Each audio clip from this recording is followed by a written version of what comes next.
They thought no one was watching. They were wrong.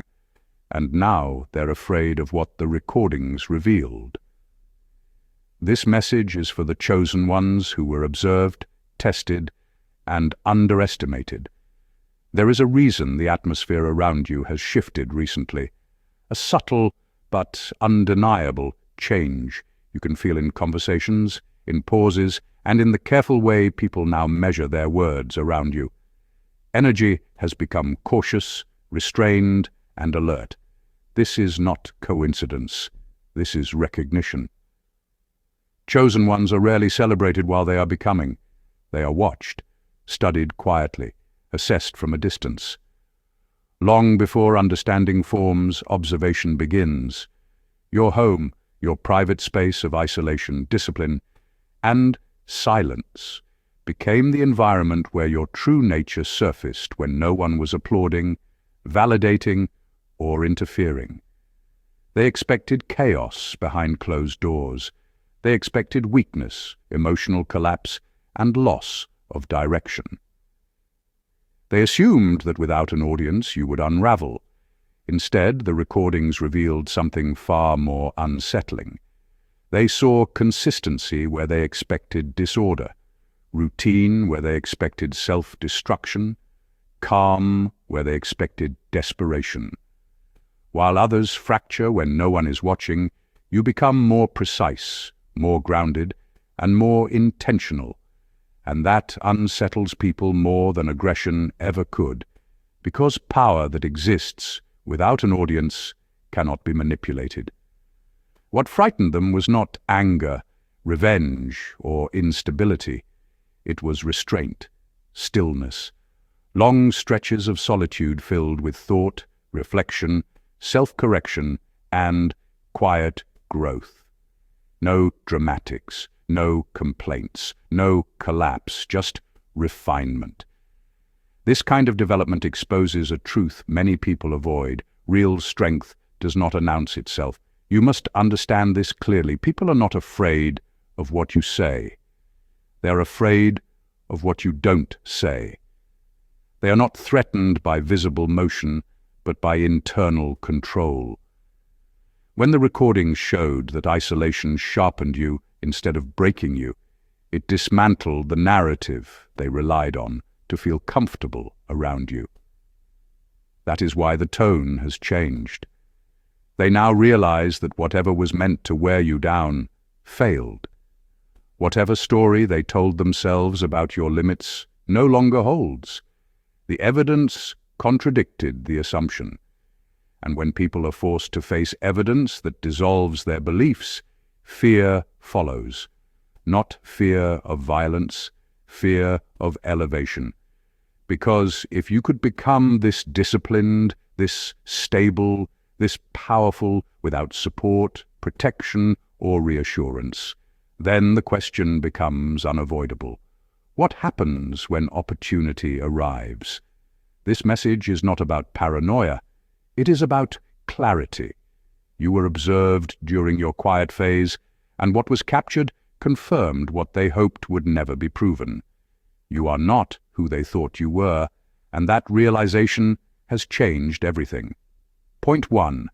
Your private order disproved their assumptions.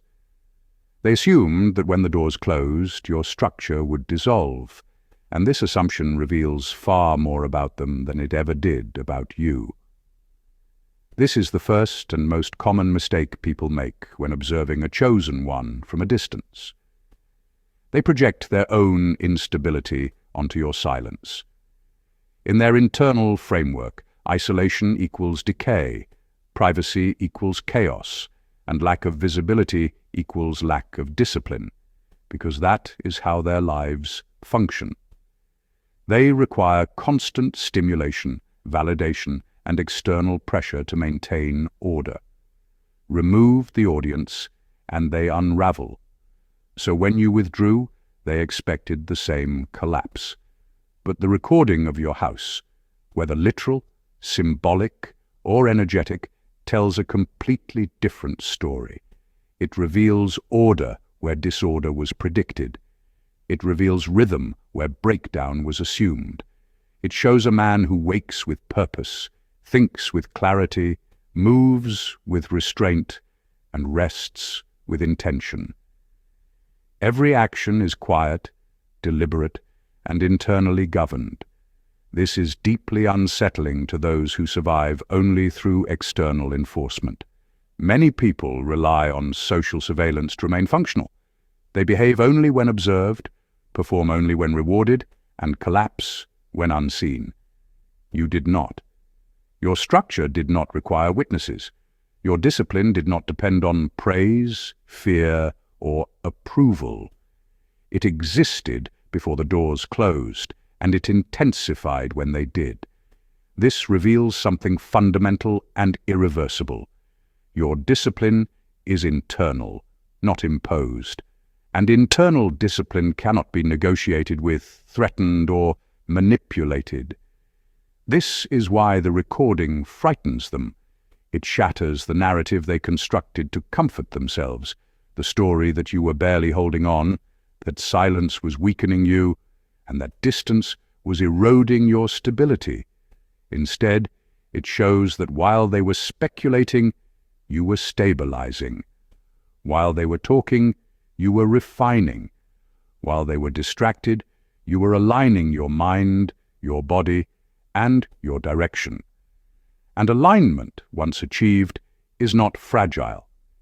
It is resilient, self-correcting, and increasingly difficult to disrupt. What they witnessed was not stagnation, but consolidation. Not absence, but preparation. And now, they understand something they were never meant to see so clearly. You do not need pressure to function. You become stronger without it. Point 2. You did not react the way they anticipated. What unsettles people more than raw strength is restraint, because restraint cannot be provoked on command. They expected emotional leakage, some visible crack under pressure that would confirm their assumptions. They expected impulsive behavior, visible frustration, erratic decisions, anything that would signal loss of internal control. They assumed pressure would extract a reaction they could isolate, replay, and point to while saying, "There it is. That's who he really is." But the recording shows something far more threatening than anger or collapse. It shows regulation. It shows a man who pauses before he speaks, who processes internally rather than exporting emotion for public consumption. It shows someone who does not grant emotional access to people who have not earned proximity to his inner state. This kind of restraint is rare because it requires awareness in moments where most people operate on reflex. Under stress, the nervous system usually defaults to fight, flight, or explanation. Restraint requires interrupting that impulse without shutting down and remaining present without becoming reactive. Psychologically, the person who reacts less holds more power, not because he dominates others, but because he is not governed by stimulus.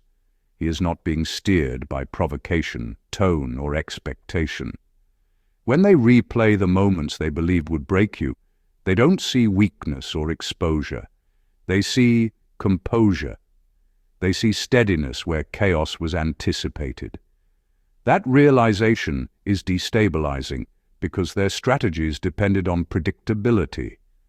They needed you to respond in familiar ways. Anger they could escalate, defense they could frame as guilt, over-explanation they could dissect, or collapse they could exploit. The absence of these reactions exposes a fundamental miscalculation. They mistook silence for suppression, calm for avoidance, and restraint for fear. In reality, what they witnessed was emotional mastery. You were not avoiding emotion, you were containing it. You were allowing it to pass through without letting it dictate your behavior. That level of control disrupts manipulative dynamics because it offers no leverage point. There is nothing to hook into, nothing to amplify, and nothing to weaponize. Mastery does not announce itself. It does not posture or perform.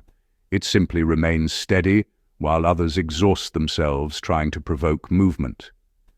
And that is why the recording unsettles them.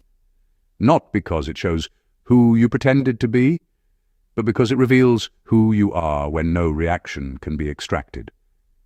Mastery is always silent, and silence, when chosen, is one of the clearest signals of power. Point 3. Your silence became evidence of strength. Silence makes insecure people nervous, not because silence is aggressive, but because it is undefined, and anything undefined cannot be easily predicted, controlled, or bent to their expectations. Insecurity relies on feedback, on constant signals, on emotional noise that can be interpreted and exploited, and when that noise disappears, their internal stability collapses. They look at silence and search for clues, but find none. They listen harder, lean closer, and project assumptions, because silence refuses to cooperate. For a long time, they mistook your silence for confusion or fear. They assumed you were quiet because you were unsure, because you lacked confidence, or because you were waiting for permission to speak. In their minds, silence meant weakness, absence, and emptiness. They believed you had nothing to say because you had nothing to stand on. But the recording corrects this assumption with uncomfortable precision. It shows that your silence was deliberate, not accidental. It reveals that you spoke when necessary and withheld when it mattered. You did not fill space just to soothe others. You did not explain yourself into exhaustion or narrate your intentions for approval. You allowed outcomes, consistency, and time to speak on your behalf. Psychologically, this exposes a level of internal validation that insecure people rarely possess. People who trust themselves do not rush to be understood. They do not panic when misunderstood. They observe first. They measure dynamics. They read rooms. They wait for alignment rather than demand recognition. The recording shows you listening more than speaking, reflecting more than reacting, and absorbing information while others leaked emotion. It shows restraint where others displayed urgency. It shows composure where others revealed hunger for reassurance. This is not passivity. It is strategic calm. Silence in this form is not absence but containment. It is the ability to hold power without displaying it, to carry certainty without announcing it. And when people finally realize that your silence was never emptiness, never confusion, never fear, but controlled awareness, fear replaces curiosity. Curiosity wants access. Fear recognizes boundaries. They are no longer wondering what you think. They are wondering what you know. They are no longer trying to read you. They are realizing they never could.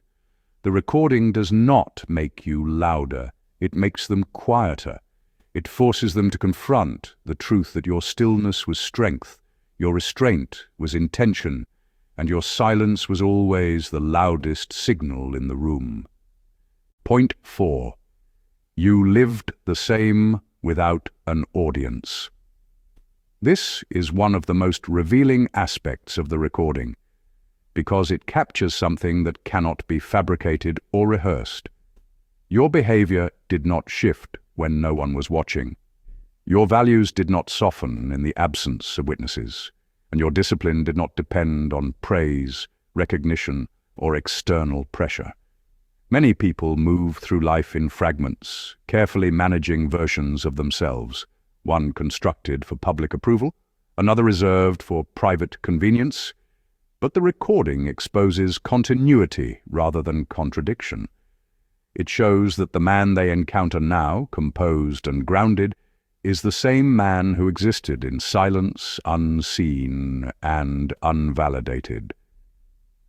This realization is deeply confronting because it forces others to confront the gap within themselves.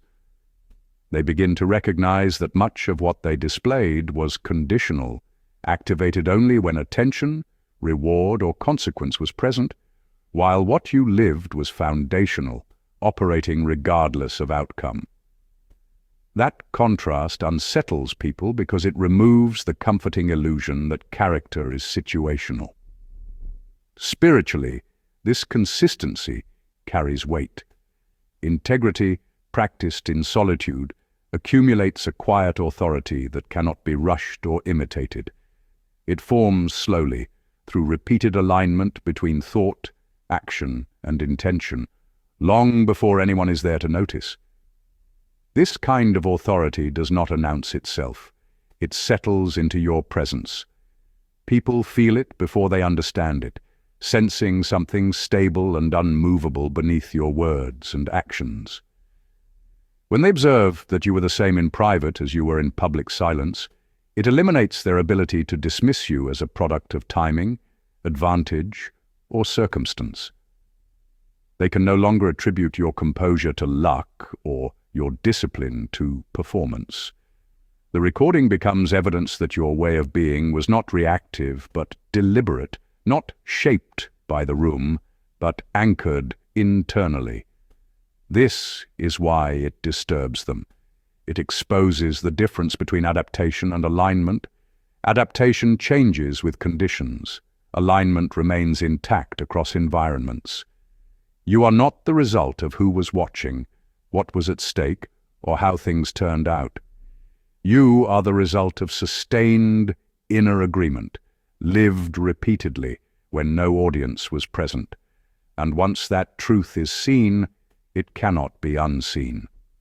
Point 5. You did not speak ill of those who wronged you. This detail is often overlooked, yet it carries immense psychological and spiritual weight, far more than most people realize. The recording does not capture dramatic confrontation or loud vindication. Instead, it reveals restraint of speech. It shows that even when provoked, misunderstood, or treated unjustly, you did not rehearse resentment out loud. You did not narrate your pain to imaginary audiences. You did not poison your private environment with bitterness disguised as processing. You remained measured. You remained inwardly governed. This alone is deeply unsettling to those who expected your collapse to be noisy. Speech is never neutral.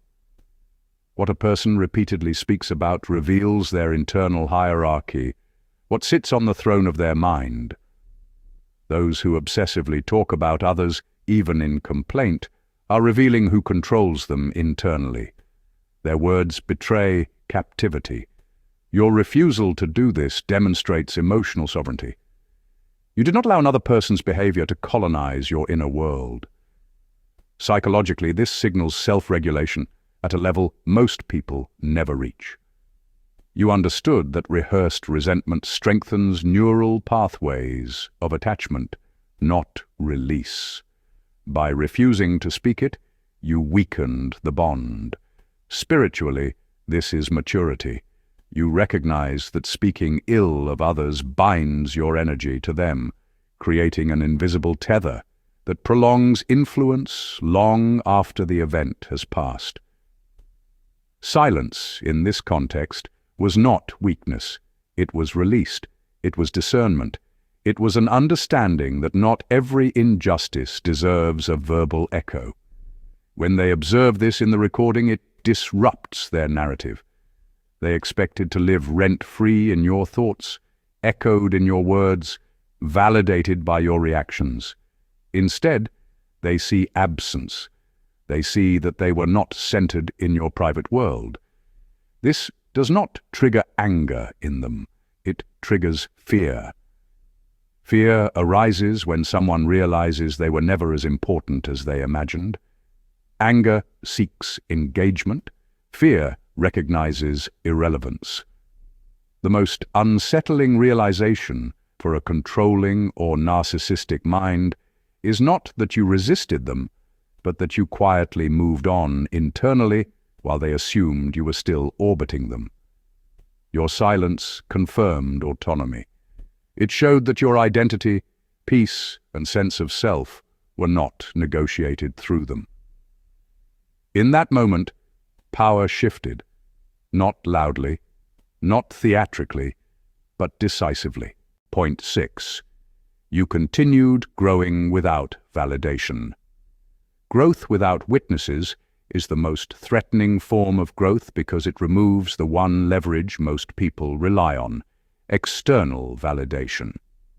Many individuals can only move forward when someone is watching, approving, or rewarding their effort. When the audience disappears, so does their discipline. Without feedback, they hesitate. Without praise, they lose momentum. Without acknowledgement, they quietly abandon the process. But the recording shows that you did not stop. In silence, you continued. You read not to be seen as intelligent, but to understand. You reflected not to perform self-awareness, but to correct blind spots. You adjusted habits without announcing change. You refined your thinking without broadcasting progress. You deepened spiritually without seeking witnesses. There was no applause, no encouragement, no social reinforcement, only private consistency. This is rare, and psychologically, it is deeply unsettling to those who observe it. What this reveals is intrinsic motivation, the ability to act without external reward, to persist without external pressure, and to evolve without external permission. Intrinsic motivation signals independence at a fundamental level. It means your sense of worth is not outsourced to opinions, reactions, or attention. Your identity is internally regulated. Your discipline is self-generated. Your direction does not require consensus. When people recognize this, they understand something crucial and irreversible. They cannot control you through approval, and they cannot weaken you through neglect.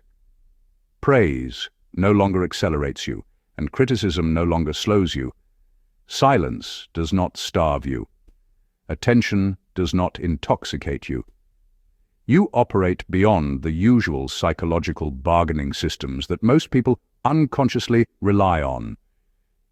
And this is the exact moment when judgment quietly transforms into fear. Not fear of confrontation, but fear of irrelevance. Because independence cannot be negotiated with. There is no emotional handle to grab, no reward to withhold, no validation to offer as currency. You have already proven, without witnesses, that your growth is self-sustaining. The recording doesn't expose ambition, it exposes self-sovereignty. It shows a person who does not need to be pushed, pulled, or managed. And to those who depend on influence, leverage, or psychological access to feel secure, that kind of independence is not just impressive, it is destabilizing. Point 7. Your peace was not circumstantial. This is the final realization, and it is the one that lingers the longest, because once it is seen, it cannot be unseen. The recording reveals something far more threatening than resistance or strength.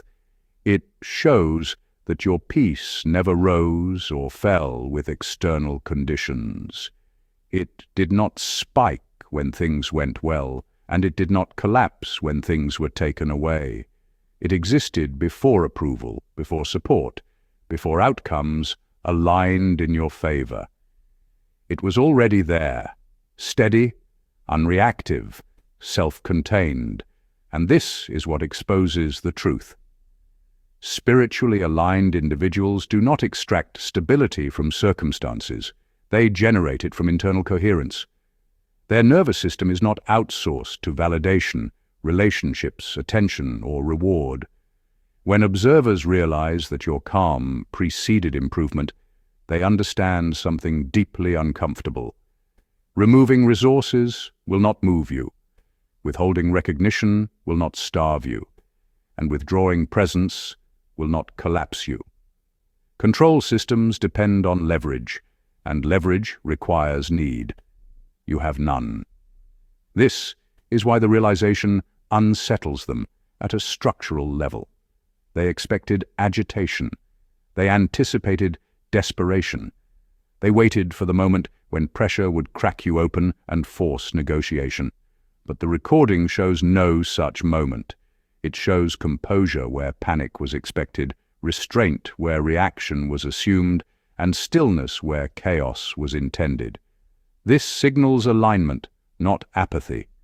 You are not disconnected. You are integrated. Your inner state is not at war with itself, and that unity makes you immovable. Peace like this is not performative. It does not announce itself. It does not defend itself. It simply remains.